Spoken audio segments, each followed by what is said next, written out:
ଚମ୍ପୁଆରେ ପାଗଳ କୁକୁରର ଆତଙ୍କ। କୁକୁର କାମୁଡ଼ାରେ 8 ଜଣ ଆହତ।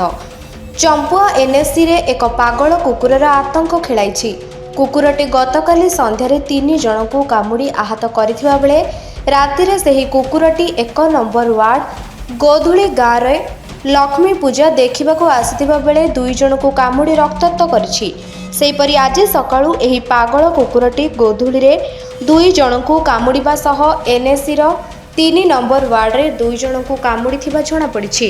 କୁକୁର କାମୁଡ଼ାରେ ଆହତ ସମସ୍ତ ଚମ୍ପୁଆ ଡାକ୍ତରଖାନାରେ ଚିକିତ୍ସିତ ହେଉଥିବା ବେଳେ ପାଗଳ କୁକୁରକୁ ନେଇ ଚମ୍ପୁଆରେ ଭୟର ବାତାବରଣ ରହିଛି।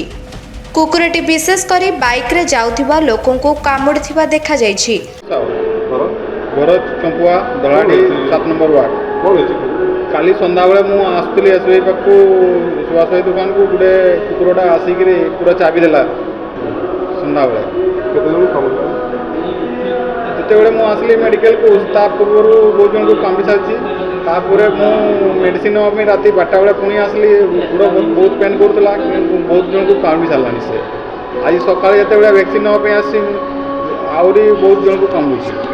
7-8 ଜଣଙ୍କୁ କାମୁଡ଼ି ସାରିଲାଣି ସେ। ସକାଳ ବେলা ଗାଧୋଇ ଧୁଆ କରି ବାହାରୁଥିଲି, ଆଉ ଗୋଟେ କୁକୁରଟା ଆସିକରି ଚାବି ଦେଲା ତ ସେଇପାଇଁ ହସ୍ପିଟାଲ ଆସିଛି। ଆଉ ସେଇ ଟ୍ରିଟମେଣ୍ଟ କରିବା ପାଇଁ ଆସିକରି ଦେଖୁଛି 4-5 ଜଣ ଏଠି ଅଛନ୍ତି ବର୍ତ୍ତମାନ। ଆଉ ସେଇଭଳିଆ ତ ଲାଗୁଛି, ପାଗଳ ବଢ଼ିଆ ତ।